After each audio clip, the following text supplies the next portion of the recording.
তুমি তো নিজেই তো ফুলের মতন একটা পরি মেয়ে। তুমি এই যে এখন কষ্ট করে ফুল বিক্রি করতেছো, এটা আর তোমার করতে হবে না, ঠিক আছে? তোমার কি করো তুমি? আমার নানির সাথে দেখি ফুল গেছে। মামনি, কি নাম তোমার মামনি? ফাইজা। আচ্ছা, তুমি ভালো আছো?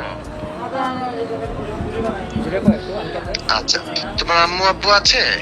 আমার আম্মু নাই, আব্বু বাইরে গেছে।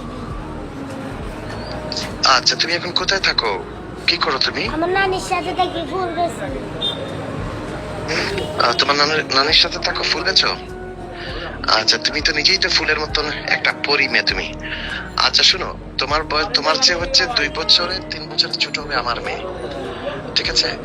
আর এখন যে তোমার ভাইয়া তোমার পাশে আছে, আমাদের যে সাংবাদিক ভাইয়া আছে তোমার পাশে, উনি এটা পুরোটা দায়িত্ব নিচ্ছে আমার পক্ষ থেকে।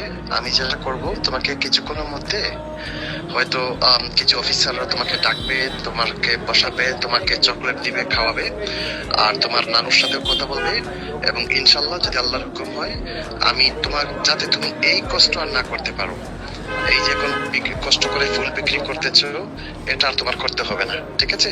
তোমার পুরো দায়িত্বটা ইনশাল্লাহ আমি নিচ্ছি, এবং তোমার জন্য যা যা করতে হয়, তোমার লেখাপড়া থেকে নিয়ে সবকিছুর দায়িত্ব আমি নিচ্ছি, এবং তোমার নানিকেও সহযোগিতা করব, তোমাকেও সহযোগিতা করব।